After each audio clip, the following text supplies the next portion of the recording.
ذرا ہٹکے میں خوش آمدید شاہ زیب جیلانی، زرار کھوڑو اور وسعت اللہ خان کا سلام قبول کیجئے۔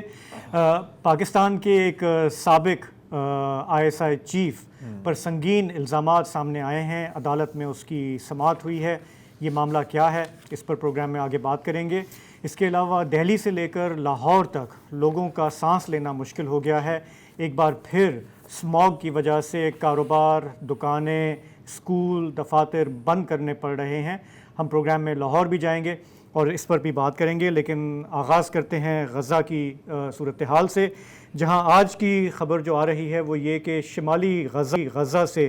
جو اسرائیل کا الٹیمیٹم ہے کہ آپ خالی کریں، وہاں سے لوگ اب تیزی سے نکلنا شروع ہو گئے ہیں۔ راستے چونکہ محفوظ ہیں نہیں، گاڑیاں ہیں نہیں، تیل ہے نہیں، تو پیدل ہزاروں لوگ اس وقت شمالی غزہ سے جنوب کی جانب رواں دواں ہیں، اور یہ ایک ایسے وقت میں ہو رہا ہے جب اسرائیل کی طرف سے مسلسل بمباری جاری ہے۔ شمال سے لے کر مغرب کے مختلف علاقوں میں اسرائیل کے حملے جاری ہیں، لیکن یہ لوگ جو ایک لمبے عرصے تک انکاری رہے کہ ہم اپنے گھر چھوڑ کر نہیں جائیں گے، اب وہاں پہ پانی نہیں، خوراک نہیں، ہسپتال بند ہوتے جا رہے ہیں، تو انہیں مجبوراً وہاں سے نکلنا پڑ رہا ہے۔ حماس کے ساتھ اسرائیلی فوجیوں کی گھمسان کی لڑائی کی بھی اطلاعات ہیں، لیکن ظاہر ہے کہ یہ ایک ایسا معاملہ ہے کہ غزہ کے اندر بہت سارے صحافی ہیں نہیں، بہت سارے اب تک شہید ہو چکے ہیں، تو صحیح پکچر جو ہے وہ کسی کے پاس ہے نہیں۔ ساتھ ہی ہم جانتے ہیں کہ کمیونیکیشن بلیک آؤٹ بھی کیا ہوا ہے اسرائیل نے، سیل فونز اور جو دیگر ذرائع ہیں جس سے معلومات نکلیں، وہ بھی ایک تاثر مل رہا ہے کہ آہستہ آہستہ ان میں رکاوٹ آ رہی ہے۔ تو جنوبی غزہ کی کیا حالت ہے؟ اگین چونکہ رپورٹنگ اس وقت بہت مشکل ہے، لیکن سوشل میڈیا وہ ذریعہ ہے جس پر امیجز سامنے آ رہے ہیں، اور آپ دیکھ سکتے ہیں کہ جیسے جیسے وہاں پر آبادی کا دباؤ بڑھ رہا ہے، وہاں پر پانی اور خوراک کی کیا صورتحال ہے۔ وہاں پہ ظاہر ہے کہ بچے اس وقت سب سے بڑے وکٹم ہیں اس پورے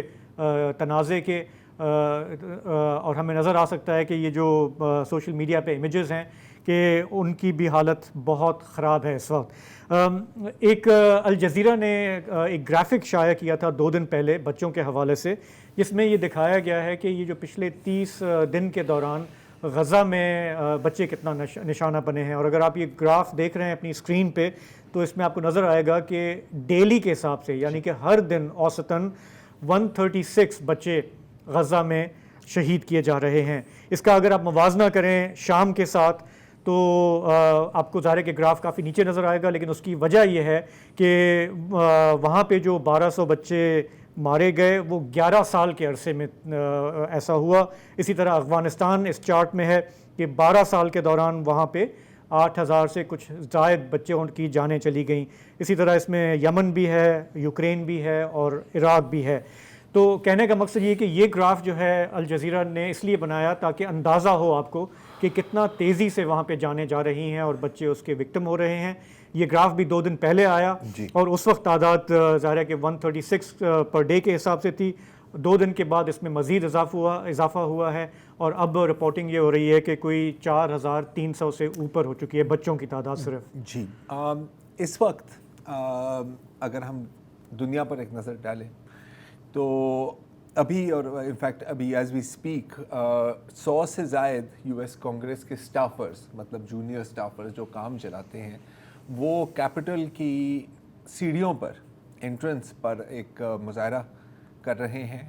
پہلے تو انہوں نے اندر خانی بات کی، خاموشی سے اپنی جو باسز ہیں، جو کانگریس مین اینڈ کانگریس ویمن ہیں، ان تک اپنی آواز پہنچائی، لیکن اب ان کا جو پریس کانفرنس چل رہا ہے، اور کیونکہ یہ ابھی ہو رہا ہے، ہمارے پاس فوٹیج نہیں ہے، ہم آپ کو نہیں دکھا سکتے، یہ واشنگٹن میں، جی واشنگٹن کیپٹل ہل میں، بالکل کیپٹل کے دروازے پر وہاں وہ کہہ رہے ہیں کہ اب ہمارے سے خاموش نہیں رہا جا رہا، اور یہ جو ہو رہا ہے، اور ہمارے جو جتنی بھی لیڈرشپ ہیں، ہم ان سے یہی مطالبہ کر سکتے ہیں کہ آپ ابھی اور فوری سیز فائر کریں۔ کانگریس کے اندر لیکن ایک مختلف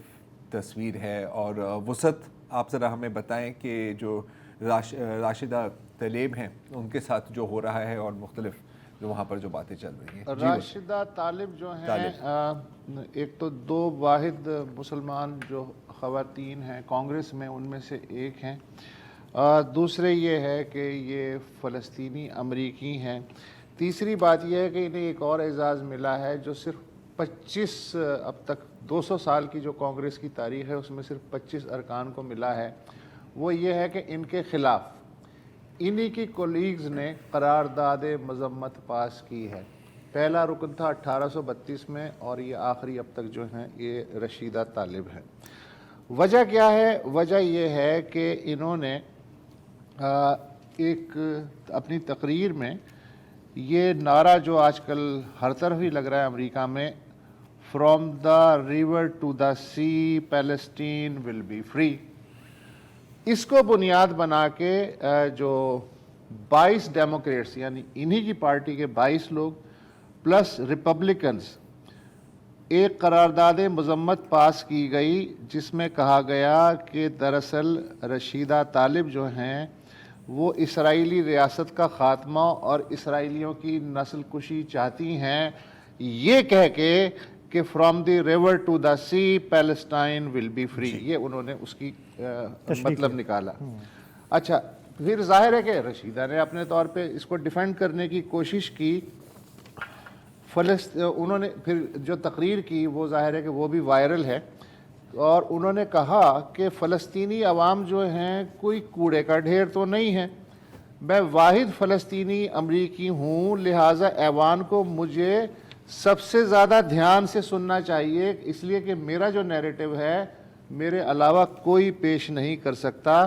میں خاموش نہیں بیٹھ سکتی، نہ کوئی میرے منہ میں اپنے الفاظ ڈال سکتا ہے، اور اس کا مطلب یہ ہے کہ میں اگر اسرائیل پہ تنقید کرتی ہوں تو اسے یہودیوں پہ تنقید اگر آپ سمجھتے ہیں تو یہ آپ کی مرضی، لیکن میں دونوں طرف کی مذمت کرتی ہوں، اور اگر ہمیں یہ پابندی ہم یہ آج قبول کر لیتے ہیں کہ اسرائیلی حکومت نیتن یاہو حکومت پہ تنقید جو ہے وہ یہود دشمنی کے برابر ہے، تو پھر تو اس ملک میں آزادی اظہار پہ قل واللہ پڑھ لینی چاہیے، پھر تو ہم کسی بھی چیز کو کسی بھی چیز سے جوڑ سکتے ہیں۔ اچھا، یہ جو قرارداد ہے اس میں ابھی بات میں بتاؤں گا ووٹنگ کا پیٹرن کیا تھا۔ اسی کانگریس میں رشیدہ طالب نے تو صرف یہ کہا تھا نا کہ from the river to the sea Palestine will be free, اسی کانگریس میں ایک رکن کانگریس ہیں میکس مائکر، انہوں نے کہا کہ فی الحال جنگی قوانین کے جو بین الاقوامی کنونشنز ہیں ان کو ایک جانب لپیٹ کے رکھ دیا جائے جب تک اسرائیل غزہ کے مسئلے کا حل نہ نکال لے، اسی کانگریس کے فلور پہ کہا گیا۔ اسی کانگریس کے فلور پہ سینیٹر لنڈسے گرام ہیں، انہوں نے کہا کہ غزہ کو مکمل طور پہ فلیٹ یعنی ہموار کر دیا جائے، مگر ان کے خلاف سینسر کی جو قرارداد ہے، مذمت کی قرارداد منظور نہیں ہوئی۔ رشیدہ طالب کے خلاف جو قرارداد ہے 234 ووٹ اس میں پڑے اور مخالفت میں 188 ووٹ پڑے، لیکن یہ قرارداد جو ہے منظور ہو گئی۔ اچھا، اب مسئلہ جو ہے یہ تو کانگریس کے اندر ہے، جو ڈیوائیڈ ہے میں نے آپ کو بتانے کی کوشش کی۔ میڈیا کا جو حال ہے وہ اس سے زیادہ برا ہے۔ برطانیہ میں جو یونیورسٹیز ہیں ان میں میڈیا سے متعلق اور پولیٹیکل سائنس سے متعلق 180 اساتذہ جو ہیں انہوں نے ایک کھلا خط لکھا 18 اکتوبر کو، جس میں اسرائیل اور فلسطین کے جو موجودہ بحران ہے اس میں میڈیا کے دوہرے معیار پہ تشویش ظاہر کی گئی، ایسا پہلے اس طرح سے نہیں ہوا۔ اس کے جواب میں بی بی سی نیوز کی جو سی او ہیں ڈیبرا ٹینسی، انہوں نے کوریج کے بارے میں تنقید کا جواب دیتے ہوئے کہا کہ اب ہم محض یہ کہہ کے خود کو تسلی نہیں دے سکتے کہ چونکہ دونوں فریق ہم پہ تنقید کر رہے ہیں لہٰذا ہماری کوریج درست اور معیاری ہے۔ ہمیں اس بحران میں سیمینٹکس کا استعمال کرتے ہوئے بہت زیادہ محتاط رہنا چاہیے۔ اگر کچھ لوگ غزہ کے لوگوں کے لیے مر گئے یعنی ڈائیڈ اور اسرائیلیوں کے ہلاک ہو گئے کا لفظ استعمال کر رہے ہیں تو لامحالہ یہ تاثر پیدا ہو سکتا ہے کہ ہمارے نزدیک کچھ انسانوں کی موت باقی انسانوں کی موت سے زیادہ اہم ہے، لہٰذا صحافیوں کو رپورٹ کرتے ہوئے سیمینٹکس کا استعمال اس میں محتاط رہنے کی ضرورت ہے۔ مگر مشکل یہ ہے کہ کہ معاملہ صرف سیمنٹکس کا نہیں ہے۔ ABC Australian broadcasting corporation کے ایک سینئر رپورٹر ہیں پیٹر کرونو، ان کا ٹویٹ میری نظر سے گزرا۔ انہوں نے کہا کہ BBC مڈل ایسٹ کے ایک جو سینئر نامہ نگار ہیں، انہوں نے ڈائریکٹر جنرل BBC کو لکھا ہے کہ اب رپورٹنگ کا معاملہ محض چند ایڈیٹوریل کی غلطیوں یا اسرائیل نواز رپورٹنگ سے کہیں آگے بڑھ گیا ہے، اب لگتا ہے کہ ہم بھی شاید شریک جرم ہیں۔ یہ ان کا ٹویٹ ہے۔ اچھا میڈیا کو دیکھ کے ویسے بھی لگتا ہے کہ جو مسئلہ 7 اکتوبر سے شروع ہوا ہے، اگر آپ مغربی میڈیا کو دیکھیں اس سے پہلے کی تاریخ جو ہے اس میں کچھ بھی نہیں ہے، لہٰذا اس کا جو پس منظر ہے چونکہ وہ نہیں بتایا جاتا، لہٰذا اس کے بارے میں آبجیکٹیو رپورٹنگ بھی نہیں ہو سکتی۔ 7 اکتوبر سے اگر مسئلہ حل ہوا ہے، شروع ہوا ہے،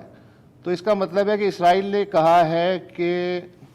جو بھی اسرائیل نے کہا ہے غزہ کے بارے میں، حماس کے بارے میں، تو اس سے یہ تاثر ملتا ہے کہ اسرائیل مظلوم ہے ڈیفینیٹلی، اگر ہم 7 اکتوبر کے دن کا دیکھیں۔ اور اس کے بعد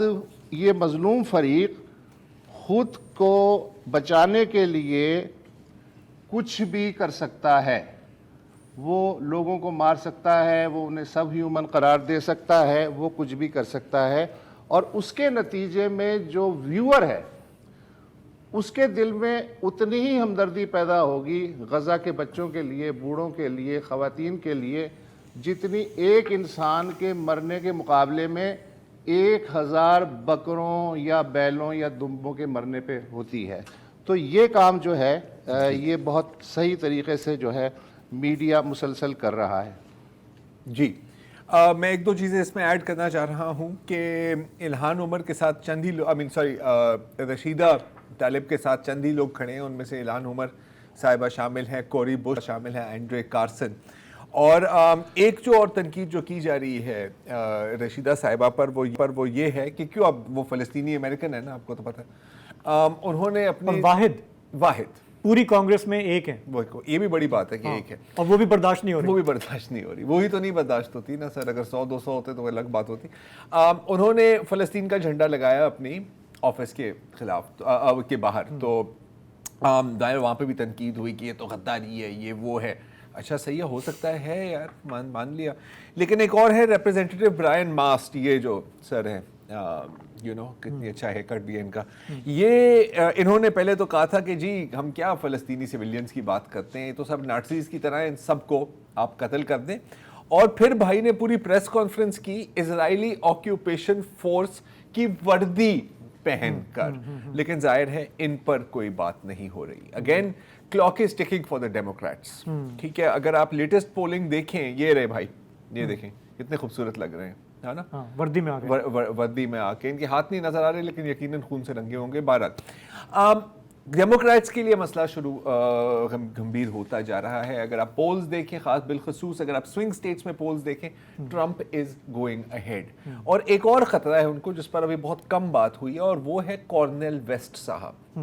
کارنیل ویسٹ صاحب ایک بہت پرانے ہیومن رائٹس ایکٹیوسٹ ہیں، گرین پارٹی کے ساتھ ہوتے تھے، اور اب وہ علیحدہ ہو گئے اور وہ انڈیپینڈنٹ چل رہے ہیں۔ اور اب آپ کو اب ظاہر ہے کہ امریکہ میں آپ کو پتہ ہے کہ یا تو ریپبلکن ہوتے ہیں یا تو ڈیموکریٹ ہوتے ہیں۔ کبھی کبھی راس پیرو جیسے کوئی بندہ آ جاتا ہے، آئی تھنک رالف نیڈر بھی ایک زمانے میں آیا تھا، if I am not wrong, وہ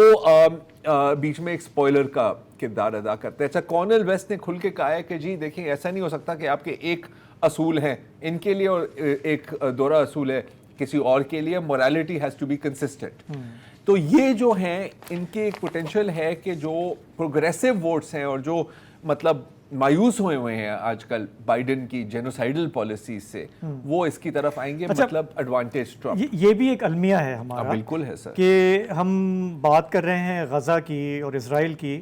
اور ہمیں ہر بار امریکہ کی داخلی پالیٹکس کی بات کرنی پڑتی ہے، کیونکہ وہ اس کا سب سے بڑا سہولت کار ہے. تو حالانکہ میرا کوئی اور کانفلکٹ ایسا نہیں ہوگا دنیا کا جس میں آپ کو گھوم پھر کے ایک تیسرے ملک کے ڈسٹرکٹ لیول کی جو پالیٹکس ہے اس پہ نظر رکھنا آپ کی مجبوری بن جائے. مسئلہ یہ تو ہے نا کہ ابھی تو دیکھیں نا امریکہ کے الیکشن میں 1 سال باقی ہے, پورا 1 سال. اینڈ امیجن کہ یہ پورا 1 سال جو ہے یہی ڈبیٹ چلتی رہے گی کہ کس کے نمبر اوپر جا رہے ہیں اور نیچے جا رہے ہیں. مسئلہ یہی ہے نا کہ جب امریکہ چھینکتا ہے نا تو بخار ہمیں ہوتا ہے, تو پھر ظاہر ہے کہ ہمیں نظر بھی رکھنی پڑتی ہے. اور بھی ہے, ایک وقفہ لیتے ہیں پھر اس میں مزید بات.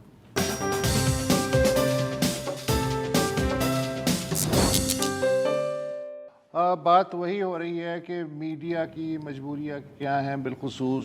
جو انٹرنیشنل میڈیا ہے, بالخصوص مغربی میڈیا. اچھا زرار اور شاہ زیب,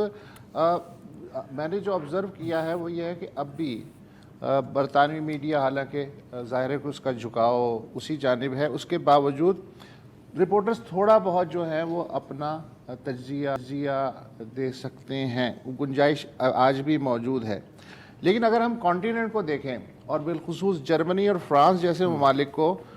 تو ریاستی لائن ٹو نہ کرنے کی سزا, انڈائریکٹ پریشر, ملازمت سے برخاستگی کا خوف یا مسلسل جو دباؤ ہے اس کی صورت میں نکل رہا ہے. لہٰذا میڈیا والے ظاہر ہے کہ ایسے موقع پہ کیا کرتے ہیں, سیلف سینسرشپ کی جو رسی ہے وہ اپنے ارد گرد مضبوطی سے کس لیتے ہیں, کیونکہ انہیں یہ بھی نہیں معلوم کہ کون سا جملہ اسرائیل کی مخالفت کے اکاؤنٹ میں جائے گا اور کون سا جملہ اسی رپورٹ میں جو ہے وہ یہود دشمنی کے کھاتے میں جائے گا. لہٰذا بہتر ہے کہ اس کو اوائڈ کیا جائے اور صرف جو دعوے کیے جا رہے ہیں انہیں پیش کیا جائے. اچھا, ایک روایت ہوتی تھی انٹرنیشنل میڈیا آؤٹ لیٹس میں ویریفیکیشن کی. مثلا ہمیں بی بی سی میں یہ ٹریننگ دی جاتی تھی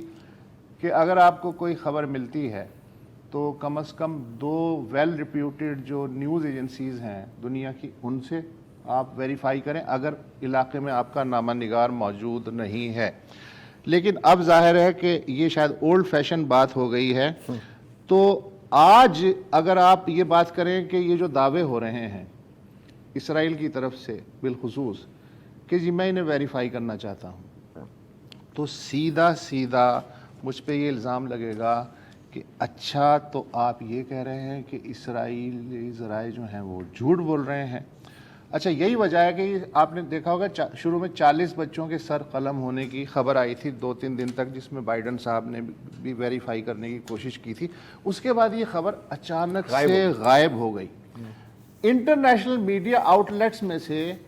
کسی نے یہ سوال نہیں اٹھایا کہ بھیا اس خبر کا اوریجن کیا تھا, اور پھر یہ بغیر تحقیق کے یا بغیر انویسٹیگیشن کے آرام سے غائب کیسے ہونے دی گئی. دوسری مثال یہ کہ اسرائیل کہتا ہے کہ جو اسپتال ہیں غزہ کے, ان کے نیچے حماس کی ٹنلز ہیں یا اسلحہ ہے یا ہیڈ کوارٹر ہے, وٹ ایور. اس بارے میں اپنی تحقیق کرنے کی بجائے, لوکل نیٹ ورک موجود ہے ہر آؤٹ لیٹ کا, اپنی تحقیق کرنے کی بجائے اسرائیل کا موقف جو ہے منو من پیش کیا جا رہا ہے. یہ تک نہیں کہا جا رہا کہ یہ اسرائیل کا کلیم ہے یا بقول اسرائیل ایسا ہے. یہ جو سیمنٹکس ہیں یہ بھی استعمال نہیں ہو رہے ہیں. ہاں اچھا, حالانکہ یہی مغربی میڈیا ہے جو WMD کا ڈسا ہوا ہے کہ 2003 میں برطانیہ اور امریکہ ریاستی طور پہ کہہ رہے تھے کہ WMD صدام حسین کے پاس موجود ہیں. اقوام متحدہ کے انسپیکٹرز کہہ رہے تھے ہم نے ویریفائی کر لیا ہے, نہیں موجود. لیکن جو میڈیا ہے